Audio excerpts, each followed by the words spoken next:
My mother and father were in the restaurant business in Stewartville back in the 50s and 60s, and my dad, Jimmy, was not satisfied with the quality of the salad dressings that were available commercially for restaurants. And so he started tinkering back in his kitchen and coming up with his own recipes. Customers really liked them and requested them, and so they started filling bottles in the back of the kitchen and selling them out the front door of the restaurant. The name of our restaurant was the Fish House, and so the product, when I inherited it, was called Fish House salad dressing, and it was a bad moniker. People would go, Fish House, is there fish in it? Does it smell like a fish house? We eventually changed it to Jimmy's Salad Dressings. When we started, our office was a card table. We were mixing product up with a canoe paddle in a 25-gallon Rubbermaid garbage can, and we were pouring 4 jars at a time out of an orange juice pitcher. We moved to our first facility in the industrial park in 1993, and we went from 2,000 square feet to we are now 40,000 square feet. So we've had some pretty tremendous growth over the last 30 years. When Tom and I got married, Tom owned the Down Under bar in Stewartville, and I was the Director of Enrollment Services for the Rochester Community College system. And I had absolutely no idea that I would become involved in the business. And then as Tom started working with the dressing, and as we started seeing what the possibilities were with the dressing, then my role changed. I was no longer at the community college, and I started taking on more roles at Jimmy's. So my role was product development as far as what else could we do with our product.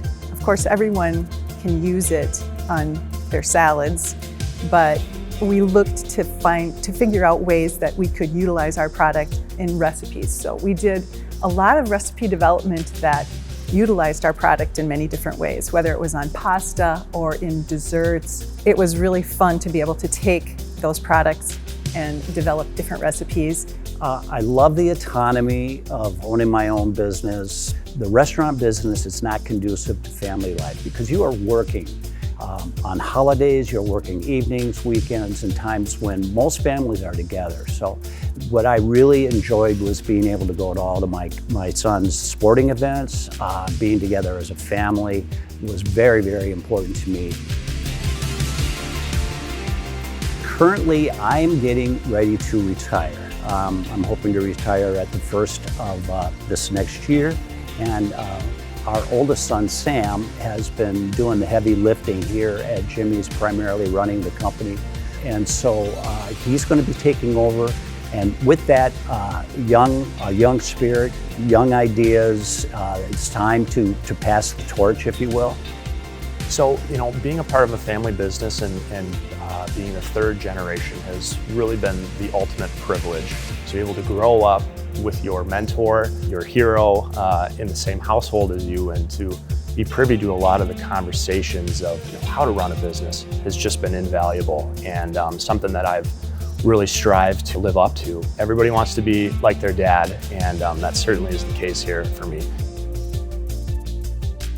I love being a part of this community, and I love being to offer a great lifestyle for our employees, and I love passing on the tradition of the recipes and the products that we make. I would love to add to that and certainly add a couple of new chapters to that storybook, but I really just want to continue to provide the best products possible for our customers and the best lifestyle possible for our employees and the rest of the people in our community. I'm extremely excited about my brother taking over the business. I think, to my dad's point, it's a younger, fresher point of view. My brother and I talk a lot. We have a great relationship, and so I have a good feeling about a lot of his ideas that he wants and would like to take the company, and I think that it's headed in a great direction. There have been many successes, there have been many failures, but to see my husband strive and keep moving forward and to grind and to do the things that need to be done in a business, it's been very gratifying. And now to see the torch being passed to our son, it really warms my heart. Makes my heart hot. It's a family saying, makes my heart hot. The challenges and the opportunities of running Jimmy's have been immense. It's been over 30 years. What I've learned is that if you are committed, you will figure it out. When the average guy is ready to give up, that's when you've got to get even busier. And that's the difference. And I think if you are committed, you'll figure it out. You'll find a way.